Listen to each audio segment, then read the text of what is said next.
Selamat datang kembali di channel Ulas Jawahir. Kali ini ada sebuah pesan penting yang ingin saya sampaikan kepada kolektif. Ingat bahwa ini energi general, mungkin hanya resonate kepada beberapa orang saja. Tetapi yang namanya pesan, saya akan sampaikan. Ada seseorang dari masa lalu kamu yang ingin kembali ke dalam kehidupan kamu. Kamu mungkin telah healing dari seseorang yang telah menyakiti kamu di masa lalu. Bisa jadi sahabat, tetangga, keluarga, atau kekasih, atau bahkan pasangan hidupmu. Orang ini di masa lalu begitu banyak mengkhianati kamu. Kamu memiliki rasa cinta terhadap orang tersebut, tetapi dia hanya mempermainkan, memanfaatkan, bahkan mengkhianati kamu dari belakang. Orang ini sudah banyak melakukan hal-hal yang sangat keji, yang mungkin tidak kamu lihat, tetapi di belakang layar, perbuatannya ia lakukan untuk menghancurkan hidupmu. Mungkin pernah terjadi konflik di antara kalian berdua. Apapun itu bentuk konfliknya, tetapi dia menyimpan dendam. Kamu sempat mengalami masa-masa keterpurukan karena perbuatan orang ini. Tetapi di hadapan semua orang, dia bersikap seolah-olah dia tidak berbuat apa-apa. Tapi Tuhan Maha melihat. Kamu bukan hanya dihancurkan oleh satu orang, tetapi orang ini melibatkan banyak orang di belakang layar. Sungguh pengecut kelakuannya. Setelah kamu menarik diri dari kehidupannya, kamu pun belajar untuk move on dan menghealing diri kamu dari keterpurukan. Dan syukurnya, dengan tekad yang kuat dan bantuan dari semesta, kamu berhasil. Kamu memfokuskan kegiatan kamu untuk hal-hal yang kreatif, memperbaiki diri, dan meningkatkan finansial kehidupan kamu. Dan perkembangan kamu bisa dilihat oleh banyak orang. Kamu glowing. Kamu evolving menjadi better and better. Manusia tidak berperasaan ini yang sudah menghancurkan kamu dan menghilang, berpikir bahwasanya kamu akan hancur dan tidak bisa bangkit setelah apa yang dia perbuat. Tapi Tuhan Maha Adil. Sekarang kondisinya berbalik. Dia yang mengalami keterpurukan. Dan keterpurukan yang dia alami sama sekali gak ada kaitannya dengan kamu. Karena kamu bukan tipikal orang yang membalas dendam. Kamu percaya apapun yang orang perbuat kepada kamu, baik ataupun buruk, pasti kembali kepada pelakunya. Karena memang begitulah hukum semesta. Ada di antara kamu yang bahkan sudah lose kontak sama sekali selama beberapa tahun, tidak saling sapa, seolah-olah kamu itu gak ada di dunia ini. Begitulah cara mereka perlakukan dirimu. Tetapi, tiap kali mereka tersudut dalam keadaan finansial yang hancur, mereka selalu menemui kamu dan meminta pertolongan kamu. Saya cukup mengerti, karena sebagian besar dari kolektif saya adalah orang-orang yang berhati baik, yang suka membantu, dan tidak bisa melihat orang lain susah. Tetapi jangan salah, ini juga bisa menjadi kelemahan kamu. Dan ini kerap kali dimanfaatkan oleh manusia-manusia picik. Kalau orang yang ingin meminta pertolongan kamu adalah orang-orang yang nyata-nyata sudah mengkhianati kamu, menyakiti kamu, menghancurkan hidupmu dari segala aspek. Ingat guys, bukan tanggung jawab kamu membenahi apa yang mereka berbuat. Apapun yang terjadi dalam hidup mereka, itu adalah tanggung jawab mereka, bukan tanggung jawab kamu. Jangan itu semua menjadi beban hidup kamu. Selama orang ini menghilang dari hidup kamu dan tidak ada komunikasi, begitu banyak hal yang terjadi dalam hidup mereka. Bahkan mereka tengah menghadapi bad karma karena sering menjahati hidup orang. Kamu bukan satu-satunya korban yang mereka lukai. Banyak hidup-hidup orang lain di sana yang mereka acak-acak. Orang ini adalah tipikal orang yang menghalalkan segala cara untuk mendapatkan apa yang dia mau. Dia gak peduli kamu tersiksa, kamu luka, kamu hancur. Yang penting dia dapat apa yang dia mau. Kemudian dia pergi meninggalkan kamu, terkapar, merana, setengah gila, mau mati. Dia gak peduli. But ketika dia susah, dia gak suka melihat orang lain bahagia. Dia melihat kamu jauh lebih bahagia, kamu jauh lebih sukses secara finansial setelah kamu lepas dari dirinya. Dia cukup sadar, dia sudah banyak melukai kamu. Tetapi, ini orang gak punya rasa malu. Tanpa meminta maaf, kini dia mau kembali ke hidup kamu. Tapi jangan GR dulu guys. Dia kembali bukan untuk membawa kebaikan. Dia kembali bukan untuk minta maaf dan menyesali, menyadari apa yang dia perbuat pada kamu. Dia bahkan ingin kembali dengan niat yang tidak baik. Ketika kamu mengalami kesulitan berurusan dengannya, kamu sampai memohon-mohon kepada Tuhan untuk dibebaskan dari penderitaan kamu akibat perbuatan dia. Jangan pernah lupakan itu. Setelah kamu healing darinya, kini ujian yang datang adalah orang yang sama, dengan energi brengsek yang masih sama, untuk menguji dirimu apakah kamu benar-benar sudah move on darinya. Jika kamu saat ini sudah berdealing dengan orang lain, dia akan menggunakan cara melalui pendekatan terhadap orang yang kamu dealing saat ini dan mencoba bisa masuk ke dalam kehidupanmu lagi. So, hati-hati, be wise. Dia akan mengacak-acak koneksi kamu yang sedang kamu jalani dengan orang baru. Bukan karena dia beneran cinta sama kamu, tetapi dia hanya gak suka lihat kamu bahagia. Dia benci melihat kamu sukses tanpa dirinya. Egonya terluka. Spirit sudah berusaha mengingatkan kamu melalui mimpi dan tanda-tanda alam atau angka-angka yang mungkin kamu sadar sering kamu jumpai. Kamu dan dia masih terkoneksi secara energi. Tak jarang ketika kamu mendengarkan lagu, kamu seakan mendapatkan syair-syair seakan itu adalah pesan. Ya memang itu adalah pesan. Begitulah cara kalian berkomunikasi. Ini khususnya yang koneksi twin flame.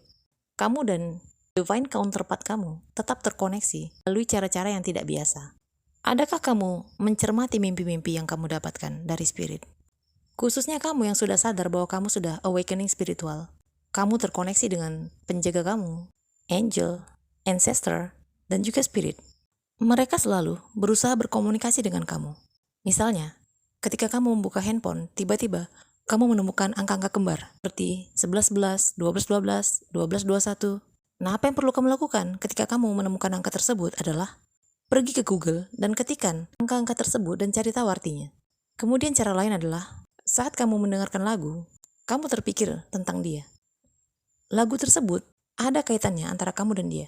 Saat kamu menonton televisi, ada hal-hal yang mengingatkan kamu dengan dia. Atau tiba-tiba kamu mendengarkan orang menyebutkan nama seperti namanya. Mimpi kamu terkait orang tertentu, jika itu terus-menerus muncul, itu adalah petunjuk dari spirit. Sanggupkah kamu menghubungkan antara satu mimpi ke mimpi yang lainnya sehingga kamu paham apa pesan yang ingin spirit sampaikan? Terkadang kamu bingung, kamu mendapatkan mimpi tetapi bukan dengan wajah orang tersebut. Itu juga adalah hal-hal yang terkait dengan orang yang sedang kamu dealing, orang yang sedang kamu pikirkan. Begitu banyak rahasia yang mereka simpan dari kamu. Spirit berusaha sampaikan itu melalui mimpi. Maka percayalah intuisimu. Ada mungkin di antara kamu yang bermimpi bahwa orang lama ini kembali kepada kamu. Atau ada yang bermimpi, karmiknya mengejar-ngejar kamu. Baik orang lama ini maupun karmiknya, selama ini selalu memantau kamu. Bahkan mereka meletakkan orang-orang sebagai spy di sekitar kamu untuk mengintai segala gerak-gerik kamu. Karmik yang kamu tahu saat kamu berdealing dengan orang lama ini yang sudah kamu lepaskan, bukanlah satu-satunya karmik. Ada karmik-karmik lain yang kamu tidak kenal sama sekali, tetapi mereka juga ikut mengintai kamu. Mungkin kamu berpikir, apa salah kamu sampai kamu harus berurusan dengan manusia yang dipenuhi dengan karmik-karmik, yang bahkan kamu gak pernah berurusan sama mereka. Tiba-tiba mereka sangat membenci kamu. Ada sesuatu di dalam diri kamu yang membuat mereka merasa insecure. Entah itu rasa percaya diri kamu, entah itu talent yang kamu miliki, entah itu spiritualitas kamu karena kamu begitu protected dan tidak mampu diserang mereka dengan segala black magic, entah itu wajah dan tubuh kamu yang good looking, entah itu karir kamu yang melejit, atau channel kamu yang booming dengan puluhan ribu subscriber. Intinya, ada sesuatu di diri kamu yang mereka sudah mati-matian berusaha untuk menjadi copycat, namun tidak bisa, karena mereka bukan kamu. Saat mereka terlalu sibuk berusaha menyingkirkan kamu dan menjadi dirimu, mereka lupa menjadi diri mereka sendiri. Mereka terlalu bangga hidup menggunakan topeng menjadi diri yang bukan diri mereka sendiri. Hidup yang penuh dengan kepalsuan, kemunafikan, penuh dengan kebohongan, pengkhianatan. Kalau dilihat dari luar, mungkin kamu bingung apa sih yang mereka cemburukan dari kamu. Karena mungkin terlihat satu sisi, finansialnya mereka lebih dari kamu. Tapi orang-orang seperti ini tidak peduli berapa banyak yang mereka miliki. Mereka memang tidak suka melihat orang lain lebih bahagia, lebih baik, lebih sukses. Intinya memang mereka memiliki sifat iri dan dengki terhadap orang lain. Saya percaya kolektif saya sebagian besar adalah orang-orang yang menghargai kehidupan apa adanya, meskipun hidup dalam kesederhanaan, tetapi mempunyai rasa syukur terhadap setiap rezeki yang Tuhan berikan dalam hidupmu. Itu sebabnya sebagian dari kolektif berusaha untuk selalu mencari nafkah yang halal, akan selalu menjauhkan diri dari hal-hal yang diharamkan oleh Tuhan. Karena kita cukup sadar bahwa apapun yang haram tidak akan membawa keberkahan kepada keluarga kita. Justru sebaliknya, akan menginvestasikan malapetaka. Orang dari masa lalu kamu ini sudah banyak mengalami ups and down, tower moment after tower moment yang meluluh lantakkan hidup mereka sampai dia terlibat kepada suatu hal yang bersifat legal. Entah kamu sadar atau tidak, tetapi mereka adalah orang-orang yang sudah biasa bermain-main dengan hukum. Karena keenaan sudah biasa lolos dari perbuatan mereka, mereka kerap mengulangi hal-hal yang berurusan dengan hukum. Tapi mereka tidak mengetahui bahwa mereka sudah diincar. Bahkan ada yang sudah sadar bahwa mereka diikuti. Ada yang sudah merasa insecure sama sekali, tidak bisa lagi tinggal di rumahnya sendiri. Dia harus pindah dari satu rumah ke rumah yang lain, dari satu side beach-nya ke side beach yang lain, sekedar untuk lari dari kejaran. Apa yang akan kamu lakukan kalau dia tiba-tiba muncul di pintu rumahmu, memohon untuk mengizinkan kamu untuk tinggal di rumahmu, karena dia ingin bersembunyi dari kejaran seseorang atau polisi? Coba pikirkan secara mendalam, guys. Sebelum kamu terlibat ke dalam urusan yang bukan sama sekali urusan kamu, jangan beri dia masuk ke rumah kamu.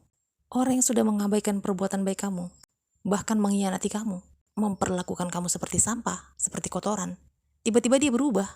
Tiba-tiba saja, dia pura-pura sok perhatian dengan kamu, sok mau memperbaiki keadaan, sok mau serius dengan kamu. Mikir guys, mikir. Jangan termakan permainan setannya. Kalau ini orang mikir pakai otak, bukan pakai dengkul, dia nggak akan datang ke rumah kamu, membawa problem yang dia lakukan di luar sana, yang nggak ada kaitannya dengan kamu, dan membahayakan hidup kamu. Apapun perbuatan dia adalah sepenuhnya tanggung jawab dia. Kamu mungkin merasa kasihan ingin menolong, tetapi ingat, kamu melibatkan diri kamu sendiri ke dalam masalah jika kamu mengizinkan dia masuk ke rumah kamu. Saya berharap kolektif, kepada siapapun pesan ini resonate, agar kamu lebih bijaksana berhadapan dengan orang ini. Ambillah sikap yang tegas untuk menolaknya dan memintanya untuk pergi menjauh dari hidup kamu. Ini semua bukan dipandang dari segi kemanusiaan, tetapi untuk kebaikan hidupmu. Jangan rusak healingmu dengan membiarkan orang yang sudah merusak kedamaian hidupmu kembali. Tuhan sudah melepaskan kamu dari pengaruhnya. Apakah kamu mau merusak healingmu dengan menerimanya lagi? Apalagi dia sama sekali tidak berubah, masih membawa pengaruh buruk dalam hidup kamu. Itu saja pesan yang saya dapat melalui mimpi. Jika ada kata-kata yang kasar dalam penyampaian saya mohon maaf. Tapi itulah apa adanya saya. Begitulah cara saya menyampaikan pesan. No bullshit and to the point.